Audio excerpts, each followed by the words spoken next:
പശ്ചിമേഷ്യയിലെ യുദ്ധം വീണ്ടും ശക്തി പ്രാപിക്കുന്നതാണ് നമ്മൾ കാണുന്നത്. കഴിഞ്ഞ ദിവസങ്ങളിൽ ഖത്തറിലെ ദോഹയിൽ യുദ്ധം അവസാനിപ്പിക്കാനുള്ള ചർച്ചകൾ നല്ല ദിശയിലേക്ക് പോയിക്കൊണ്ടിരിക്കുമ്പോഴാണ് വീണ്ടും അമേരിക്ക ഇറാനിലെ ബോംബ് വർഷിക്കുന്നത്.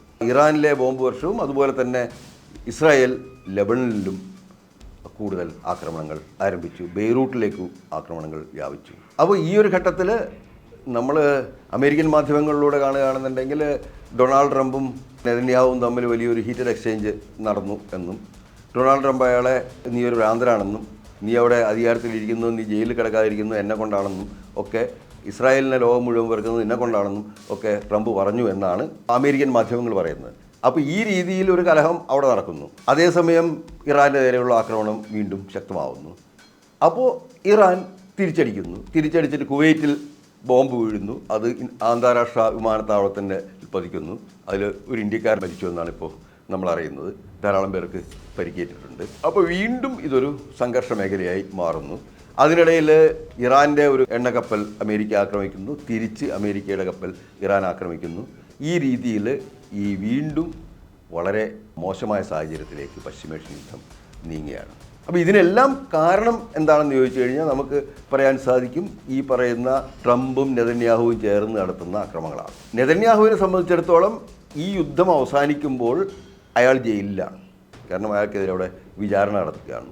അന്താരാഷ്ട്ര തലത്തിൽ ഒരു യുദ്ധ കുറ്റവാളിയായിട്ട് അന്താരാഷ്ട്ര കോടതി പ്രഖ്യാപിച്ചിട്ടുള്ള ആളാണ് നെതന്യാഹു. അയാൾക്ക് രാജ്യം വിട്ട് പോകാനും പറ്റില്ല. രാജ്യം വിട്ട് വേറെ എവിടെയെങ്കിലും പോയി രക്ഷപ്പെടാമെന്ന് വിചാരിച്ചാൽ അപ്പോൾ ഇൻ്റർനാഷണൽ ലോയുടെ പരിധിയിൽ അയാൾ വരും. അവർ രാജ്യം വിടാൻ പറ്റില്ല, രാജ്യത്തും നിൽക്കാൻ പറ്റില്ല. കാരണം രാജ്യത്ത് അയാളുടെ പേരിലുള്ള കുറ്റവിചാരണ നടക്കുകയാണ്. അപ്പോൾ നെതന്യാഹു എന്ന ഒരു വ്യക്തിയുടെ, ഒരു ക്രിമിനലിൻ്റെ രക്ഷയ്ക്ക് വേണ്ടിയാണ് ഇപ്പോൾ ഈ യുദ്ധം മുഴുവൻ നടക്കുന്നത്.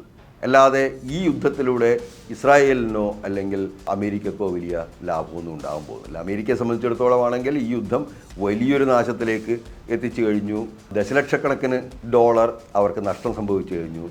അവരുടെ ഗൾഫിലുള്ള എല്ലാ സൈനിക താവളങ്ങളും വലിയ തോതിൽ ആക്രമിക്കപ്പെട്ടു കഴിഞ്ഞു. അപ്പോൾ യു എസിനെ സംബന്ധിച്ചിടത്തോളം ഇത് വലിയൊരു നഷ്ടമാണ്.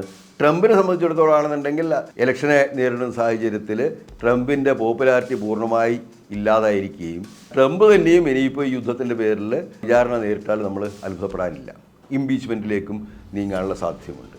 അപ്പോൾ ഈ രണ്ട് വ്യക്തികളുടെ അവർ തന്നെ അവരുടെ ദുരാഗ്രഹം കൊണ്ടും അവരുടെ ലോക സാഹചര്യങ്ങളെക്കുറിച്ച് മനസ്സിലാക്കാനുള്ള കഴിവില്ലായ്മ കൊണ്ടും ഉണ്ടാക്കി വെച്ചിരിക്കുന്ന ഒരു യുദ്ധം ഇപ്പോൾ വല്ലാത്തൊരു ഘട്ടത്തിലേക്ക് പോയിരിക്കുകയാണ്. ഇപ്പോൾ ഹോർമ്യൂസ് പൂർണ്ണമായി അടക്കുന്ന സ്ഥിതിയിലേക്ക് വന്നു.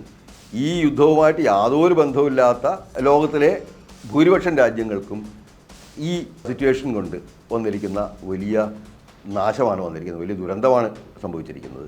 അവരുടെ ഇന്ധന ശേഖരത്തിലും അതുപോലെ തന്നെ മറ്റു മാർക്കറ്റുകളിലും എല്ലാം തന്നെ ഇത് വലിയ ഒരു ആഘാതമാണ് ഏൽപ്പിച്ചിരിക്കുന്നത്.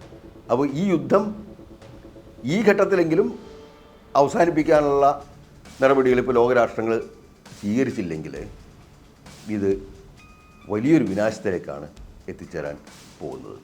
അതും വെറും രണ്ട് വ്യക്തികളുടെ അവരുടെ താല്പര്യങ്ങൾക്കനുസരിച്ച്, അതും രണ്ടുപേരും രണ്ട് രീതിയിൽ കുറ്റവാളികളായിട്ട് അവരവരുടെ രാജ്യങ്ങളിൽ തന്നെ വിചാരണ നേരിടാൻ പോകുന്ന സാഹചര്യത്തിൽ മറ്റു യുദ്ധങ്ങളെപ്പോലെ ഇതിന് യാതൊരു തരത്തിലും പോലെ ഒന്നാം ലോകമഹായുദ്ധമാണെങ്കിലും രണ്ടാം ലോകമഹായുദ്ധമാണെങ്കിലും ധാരാളമായിട്ടുള്ള രാഷ്ട്രീയ കാരണങ്ങൾ, ദേശീയ താല്പര്യങ്ങൾ, ഇതൊക്കെ നമുക്ക് കാണാൻ സാധിക്കും. അതിൻ്റെ എല്ലാം അവസാനത്തെ ഫലമായിരുന്നു ആ യുദ്ധങ്ങൾ.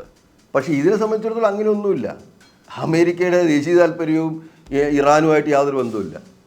അതുപോലെ തന്നെ ഈ ഇസ്രായേലിനെ സംബന്ധിച്ചിടത്തോളം അവർ അക്രമികളായിട്ട് ഇപ്പോൾ ഗാസയിലും അതുപോലെ ലെബനനിലും ഒക്കെ തന്നെ വലിയ യുദ്ധങ്ങൾ നടത്തിക്കൊണ്ടിരിക്കുന്നതാണെന്നെങ്കിലും അതിലും എന്താണെന്ന് വെച്ച് കഴിഞ്ഞിട്ടുണ്ടെങ്കിൽ ഇസ്രായേലിൻ്റെ ദേശീയ താല്പര്യമൊന്നും കാണാൻ സാധിക്കില്ല. അതിൽ കാണാൻ സാധിക്കുന്നത് നെതന്യാഹുവിൻ്റെ വ്യക്തി താല്പര്യമാണ്. ഇത് കേവലം വ്യക്തി താല്പര്യങ്ങളുടെയും അതുപോലെ വ്യക്തിപരമായ ലാഭത്തിനും വേണ്ടി രണ്ട് പേർ ചേർന്ന് നടത്തിയ യുദ്ധത്തിൻ്റെ പരിണാമം ഒരു ലോകത്തെ മുഴുവൻ ഒരു വലിയ പ്രതിസന്ധിയിൽ എത്തിച്ചിരിക്കുകയാണ്.